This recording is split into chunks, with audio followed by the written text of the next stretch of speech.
Burgess, I'm the Systems Administrator at the Caribbean Court of Justice, and I'm going to speak about the technology in the courtroom. I'll start with the layout of the courtroom. The image you're seeing is the view of the judges. The judges' bench is to the top, and the judges sit in combinations of 3, 5, and 7. The bench below that is the support officers' bench. There you'll see the registrars, the judicial counsels, all the court support officer, and all the team, the members of the team that support the work of the judges. Where you are seated now is the attorney's bench. And attorneys, once you're an attorney, you're allowed to sit in this area. Attorneys don't present from the judge's bench, from the attorney's bench. To my left is the public area, and members of the public can come in and see a matter while it's being heard. To my right is space for the media. So media can come in, and we've allocated enough space, as much as we can, so that they can cover a matter appropriately and as accurately as possible.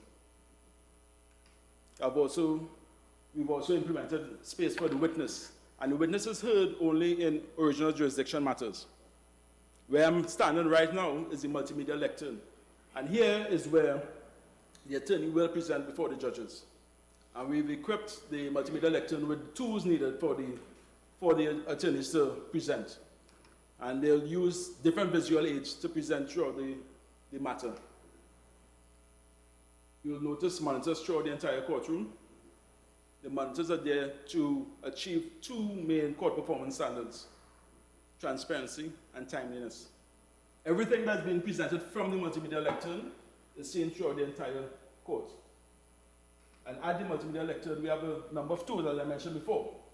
One of the first tools will be the document camera, which allows an attorney to present hard copy evidence or submissions to the court. I'll switch to the document camera. We've made it very simple for the attorney. All that is required is for the attorney to zoom in and zoom out on the area that they're required to focus on, that they're speaking on. And it's a matter of focus. So attorneys will always zoom in. If they don't zoom in, we have a multimedia officer at the back of the court who will assist attorneys, judges, anyone within the court who require technical support. You'll also notice that I am presenting from a laptop. So a laptop is another tool, or the facility for a laptop is another tool that we've put in place for attorneys to present. And anything that's shown on the laptop we're seen throughout the courtroom. Images, videos, animation, anything to support the attorney's presentation can be shown throughout the courtroom using their laptops. We've had cases where attorneys brought the entire pack, all their documents on their laptop and showing it via their laptop instead of using the document camera. Now, while doing their presentations, the attorney also has an annotation facility. Again, it helps with the focusing of the judges in the area that the attorneys want their attention. So on the screen, I could actually make annotations so that judges can see where I want them to focus on. The judges also have this facility, and they can redirect counsel to the area that they want them to focus on.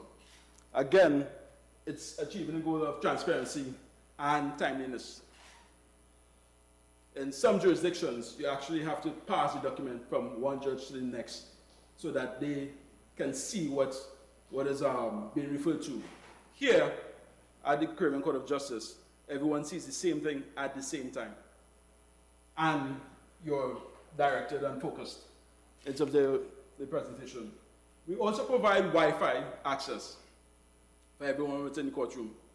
You have to appreciate that attorneys are coming from abroad and they may forget stuff back at home. We've had cases where an attorney forgot his documents back in Barbados. He sent an email, connected to our Wi-Fi access, sent an email. He got his documents and proceeded to court. There was no need to stand on court, no need to take a break. Court goes on. Because we, at the Caribbean Court of Justice, we understand that people are traveling far to come to the court. People are coming as far as Belize, to come to the court. And we need to maximize the time here. And that's why we have case management conferences and all those different tools that we put in place. So the technology has to complement the procedures and processes in place to ensure that we minimize the time at the court. Communication support. We provide access to the court through video conferencing. That's another court performance standard, access to the court. In 2010, through the European Development Fund, we placed video conferencing units in 10 territories throughout the Caribbean. And these video conferencing units are used to carry on matters before the court. In cases where an attorney cannot come before the court, cannot appear, they can stay within their jurisdiction and appear before the court. We've also upgraded this. Now, granted, this is 2010. We are now in 2019. We've upgraded our back-end bridging system so that we can accommodate attorneys in their chambers. We've had cases or situations where the court, because of scheduling conflict, the attorney couldn't use the video conferencing unit in the court. And we've bridged the gap and provided a solution to get around that. This solution, a cloud bridge, allows an attorney to appear from his chambers or from his home. All he needs is proper Wi-Fi access, internet access, a mobile device, laptop, phone, iPad. You can use all these different tools. Again, it's about ease of use and about access to the court. This is just a snapshot of the video conferencing equipment that we have, that we utilize at the courtroom, at the Caribbean Court of Justice. Now, while everything is being heard in the courtroom, we record the audio and video. We use audio-digital recording. Everything that is spoken through the mics are captured. The video, we have cameras in place. The same video cameras that we use for video conferencing are used to record the court matter. Everything is captured, and the audio is the official record of the court. It reduces the need for the judge to make extensive notes.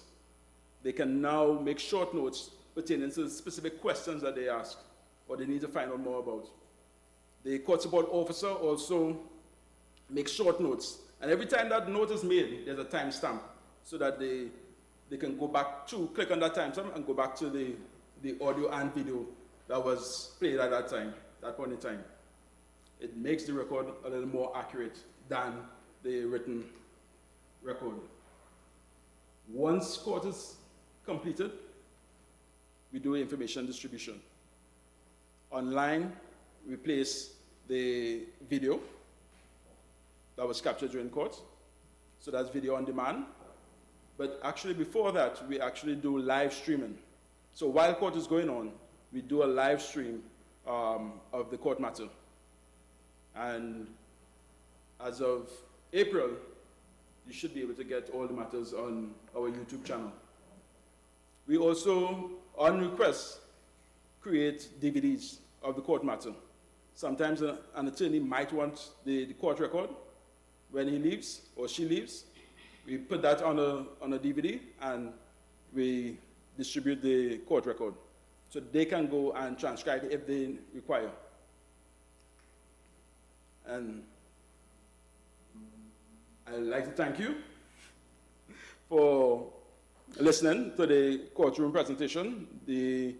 I now open for questions. I have a question. With all of the things, is everybody, not just the judges, but do people who are watching also see all of the items that are being shown? Yes. So there's a monitor for the public as well as for the media, so they can see everything that's being shown within the courtroom. And everything that is shown in the courtroom is also, some of the things are also broadcast live.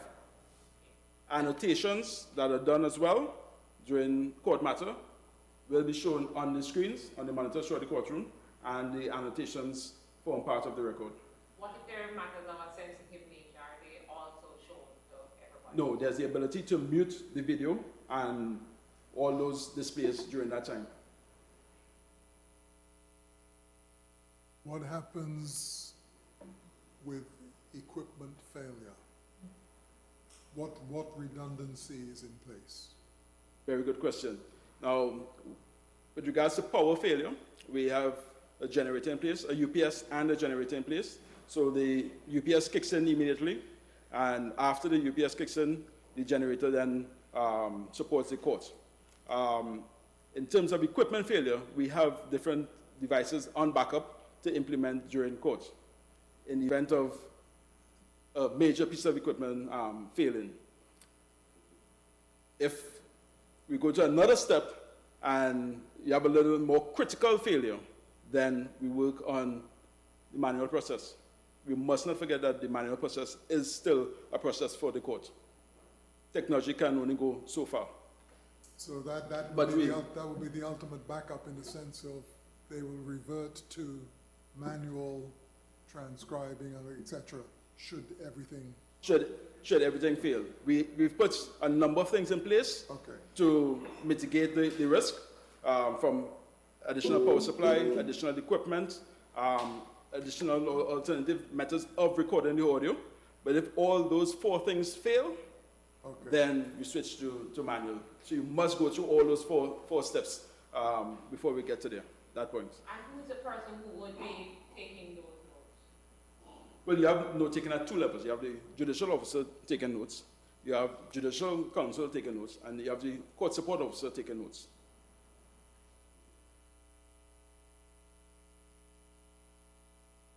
Any other questions? No?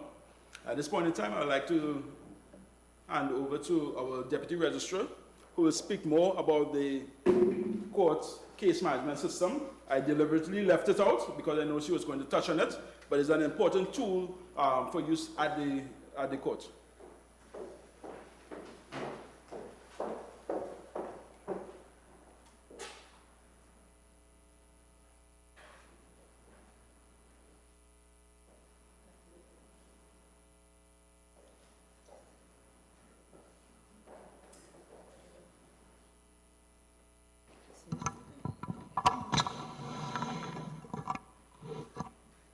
Stand here.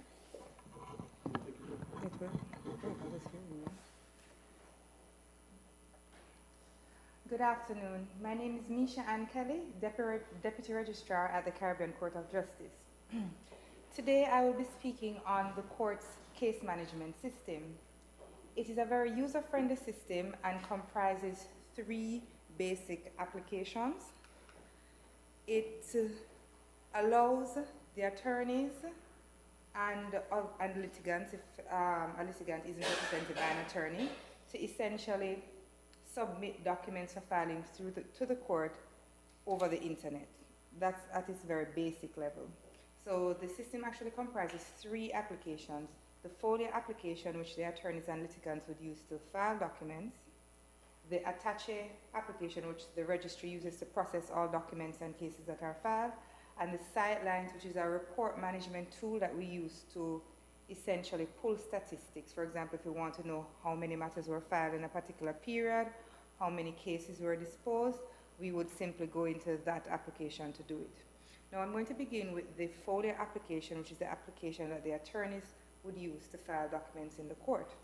When the court rules were revised in 2017, we made provisions for electronic filing and service of documents. So attorneys not only file documents electronically, but they're also served on the other party, the other side in the case, they can serve them by email.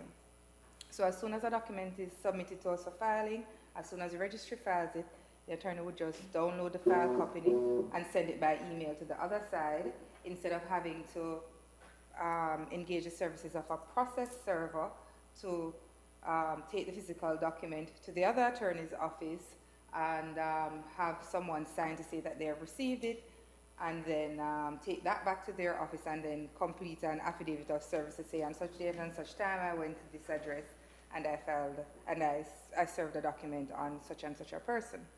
So this system is very simple and straightforward. The attorney would simply go on the CCJ website, they would click on e-file, and when they click on e-file, they would be taken to the page for the e-filing.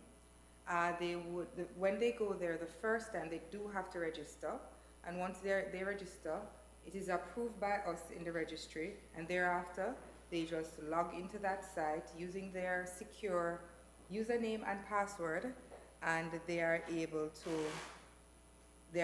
to file documents.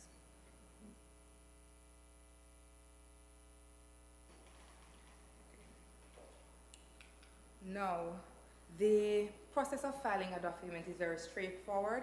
It comprises 3 steps. You would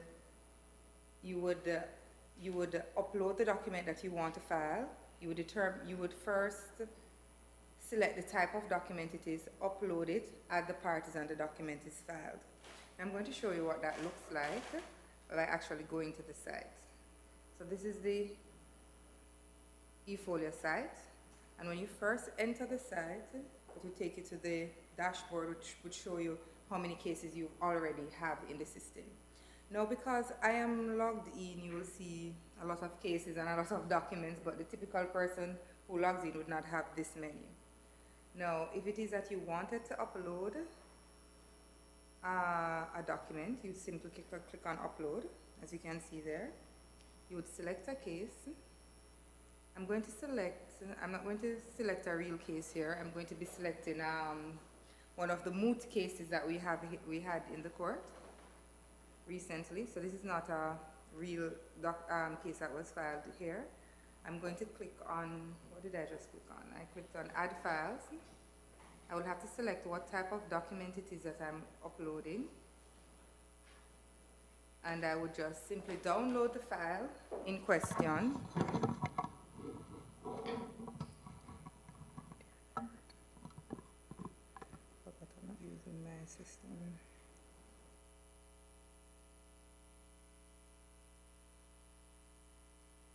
And then I would add it. Click on upload, and the document will be submitted to us. So this is a very simple process that you can do from anywhere in the world once you have a computer, tablet, smartphone, and internet connection. So an attorney can actually stay from at home and file a document at midnight. They could be on a trip, on vacation, doesn't matter. Oh, I thought I'd clicked on upload. And it would just simply come over to our office. No, right, so I've gotten a message to say document is successfully uploaded and some other information. Now, I'm going to go over into the, no, I'll just tell you 1 or 2 other features in this application before I move on from it. It allows you to both upload a document to an existing case, as I just did a while ago, and also allows you to submit an entirely new case, which is basically the same process. You would put in the case type, you would put in the country, you would click on submit, upload the document as I did, and just type in the names of the parties. So it's a very simple process. Now with Sightlines, you will know that you have a messaging center here, so the registry can actually send you emails through this.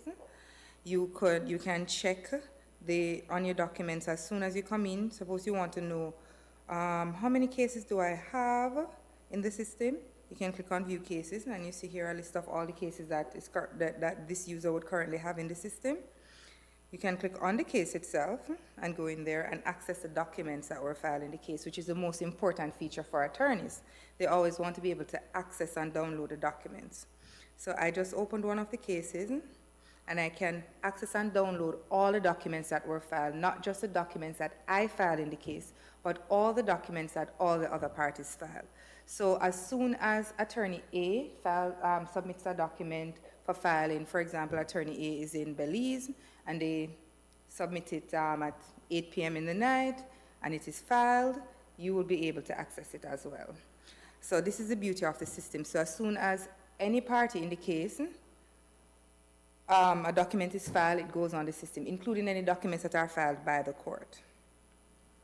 So this is the convenience and beauty of this system. So you can always click on the documents that you have uploaded that have not yet been filed, and you can also check the documents that have been filed.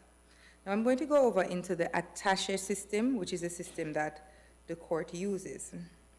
Now, the attaché system, just as the attorneys can submit documents for filing at any time of the day or the night, the same is with the registry. The registry can process the documents that are submitted at any time from any location using our secure username and password. And we simply log into the system as I've done here, and we go to cases, and at first I'm going to change the jurisdiction to original jurisdiction first, as the case that I just uploaded the document in is in the original jurisdiction. Right. So this now brings up all the cases that we have in the original jurisdiction. So I'm viewing all the cases now, and I'm going to look in the case that a document was just submitted in, which is this case here.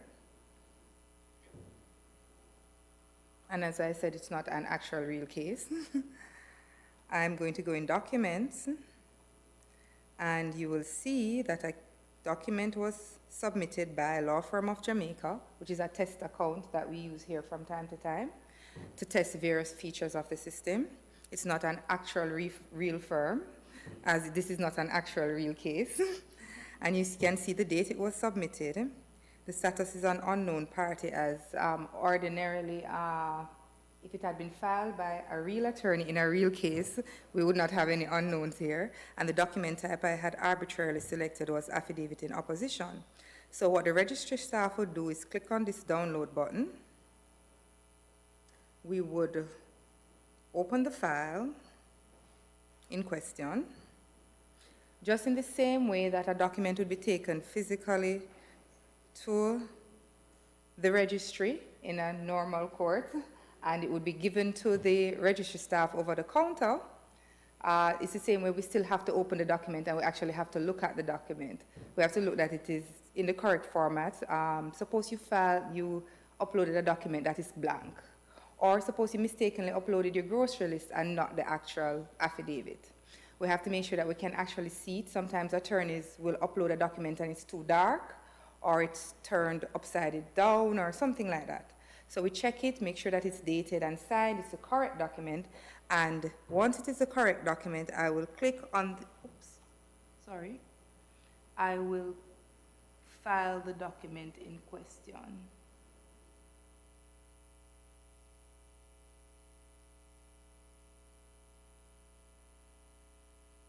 Let me just add this party first before I file the document.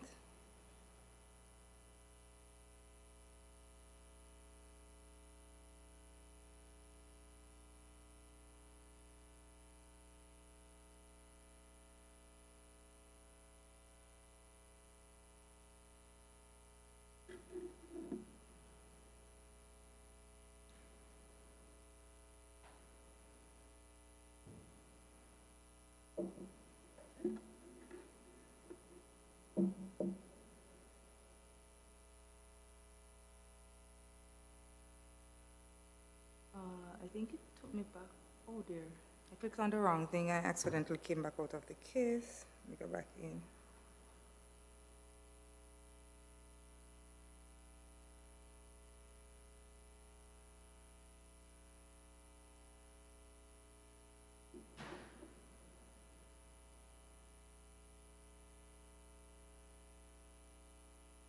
Okay, so now I had already looked at the document, and I've determined that it is in order, and I'm going to click on the file document, but this little button here, and it will tell you the date, the 13th of April.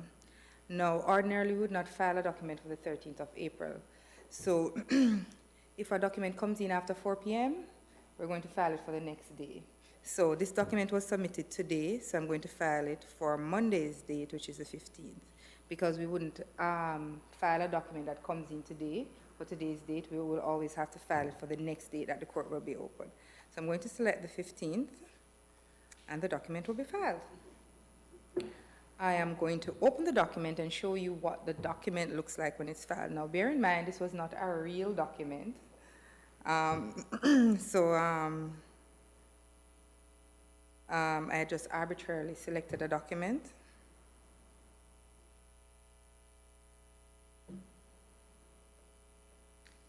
But better yet, let me show you one of the other file documents, because I suspect that this document, when I had looked at it,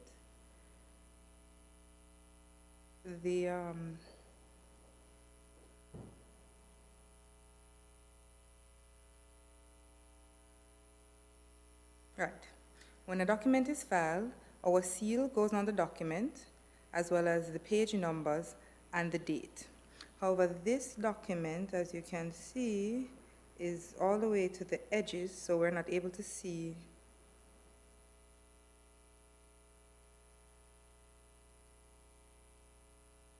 the document clearly. So I can open one that has already been filed in this case. So you're better able to see what it would look like. Right, so this is our electronic seal, the case number, the page number, as well as the date. And we also have an electronic certificate, this very fine, it's very difficult to read, very small and at the top. This is what certifies that the document was electronically filed with us. So if there's any dispute regarding the validity of the document, we would just have the technical team review this little certificate up here. They would check it against their records, and we would know for sure whether or not we were the ones who filed the document, if there was any dispute between the parties. So this is typically what the top of all the documents would look like. And because we apply our page numbers, there's no necessity for a bundle to be done, because all documents that come in are paginated sequentially. So if the first document had 5 pages, pages 1 to 5, the next document that comes in would get pages 6 to whichever number of pages that document has. So this is essentially the very simple process for us to file documents. So we just click on one button after reviewing the document, and it's filed. It also allows us to go through all the documents we want to go through. If we wanted to select a specific document, I can do a search here. Supposing I was looking for a copy of an authority, I can type copy. I don't even have to type out the whole phrase, and it will bring up all the copies of authorities here. If it is that I only wanted to look at the documents that relate to the applicant, that the applicant filed, I can click on this.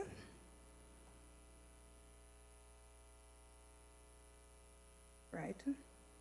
And it would only bring up the documents that the applicant has filed as occurred. And if I wanted to go back and view all the documents, I just can click on show all, and it will just bring back up all the documents that were filed. So it's a very simple, user-friendly, very simple and user-friendly. And what is very important in the system is that persons can only access what the registry allows them to access. So an attorney, we would give them access to only the files that their attorney is in, and even with respect to the files, their access is just limited to the documents that are filed. So when the registry is viewing a file, we see far more things in the file than what the attorney would see, and we are also able to do far more things than the attorney can do. The attorney can't just go in, and if they see something filed by another side and they don't like the document, they can't click on delete. They don't have a delete function. They can't amend anything.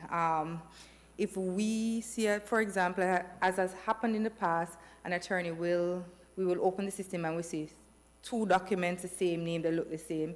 We contact them, did you upload it twice? If we look at them and realize it's the same thing twice, we ask them, which one do you want us to delete? Because they will accidentally do things like that.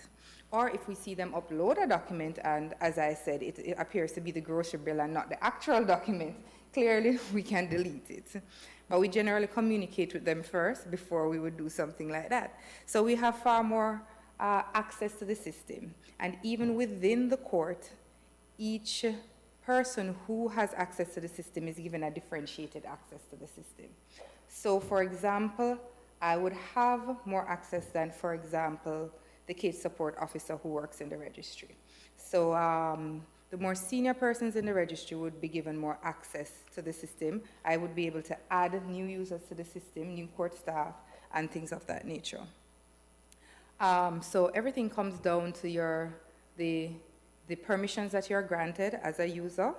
And of course, what is very important is that the system is secure based on the fact that we have usernames and passwords. Now, there's a feature in the system I would also like to show you, which is very useful to us in the registry, and that's the case information. Each case, there's a case information that just gives you an overview of the case. You'll know who the case is assigned, which judge's panel the case is assigned to, who is the Judicial Research Council who is assigned to the case, the date that the case was filed in the court, the names of the judges assigned to the case, and as I frequently remind you, this is not a real case, so the information you see here is not real. So you will see, for example, here that the case was submitted on the 13th of March. You'll see the assigned judge being Justice Hayton, and you'll see the date that the matter was actually created in the system being the 12th of March. So these tabs here, if you wanted to check who are the parties in the case, you have the name of all the attorneys here. If you wanted to know which staff members, as I told you, not all staff members have access to all cases either, you would go here. But this is not a real case, so you don't actually have a list here. Of course, the documents tabs that I was already in, and etc. So these are the tabs that we use mostly: case information, parties, staff, and documents.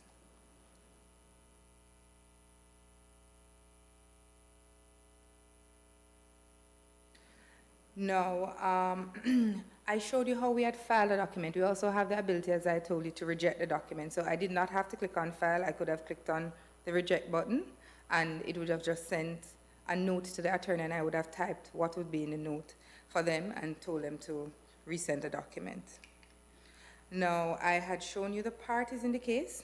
We are the ones who add the parties to the case, and we can remove a party in a case if an attorney advises us that they no longer appear in the matter. We are also able to add the various document types that I just entered. I had uploaded an affidavit in opposition. We are the ones who upload all of that. So we don't actually have to send all of that back to the technical team. If somebody files a document and we say, oh, this is the first time that a particular type of document has been filed in the court, we don't have to send back to the developers to say, oh, please add this document. We're able to do it ourselves. And of course, a very key function in the system is that if we need any actual technical support, which we don't need often, we email them. There's an email address that we send it to them. Also, from the attorney's part of the system, they're also able to email us for technical support. I'm going to go on to the third application, which is Sightlines. Sightlines is a report management tool. So it allows us to two main things that we're able to do. We can assess our caseload and our performance standards in terms of measuring time to disposition, age of pending caseload, and clearance rates. I'm just going to briefly show you what it looks like.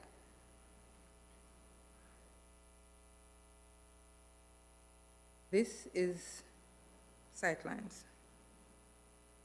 Right, so you would log in using your secure username and password, and only registry staff can access Sightlines. If it is that you wanted a performance report, you would go in performance. You could select time to disposition, clearance rates, etc. Or if it is that you wanted to essentially determine how many cases were filed in a particular period, you would or how many cases were disposed in a particular period, you would go to this screen and you would simply type it in and you could get that information. So I could. So it's very simple. You just put in dates essentially. Supposing you wanted, as we're in a test environment, these dates are not accurate. The figures would not be accurate. So this is from the 1st of January 2018 to the 1st of April 2018. I'm trying to pull a report on the time to disposition of cases during that period.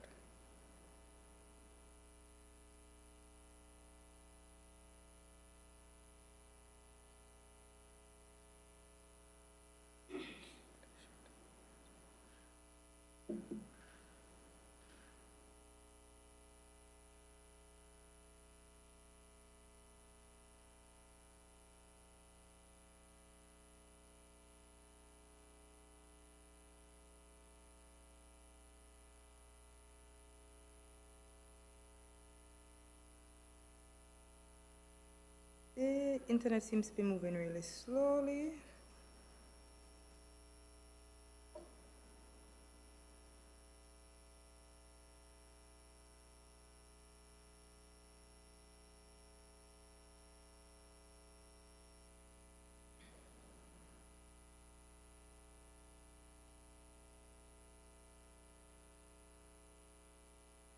Well, I can get back to that.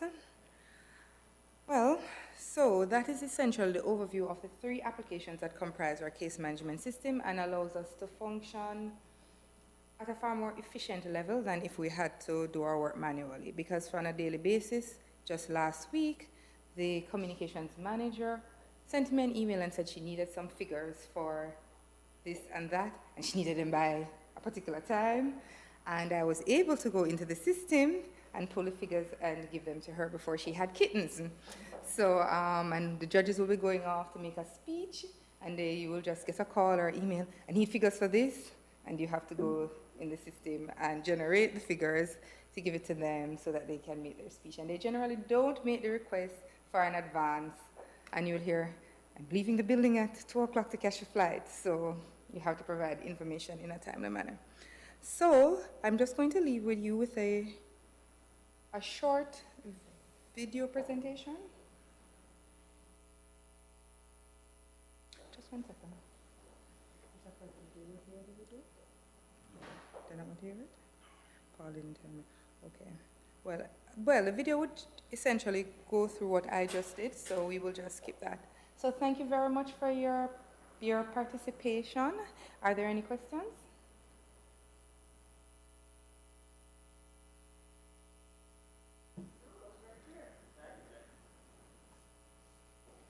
No questions? Thank you very much. And please remember, all our judgments are available on the CCJ website, as well as our court schedule for all of our upcoming cases and all of the cases that are going to be live streamed. So everything that you need for the CCJ is online, as well as our rules. Everything is there. Thank you. www.ccj.org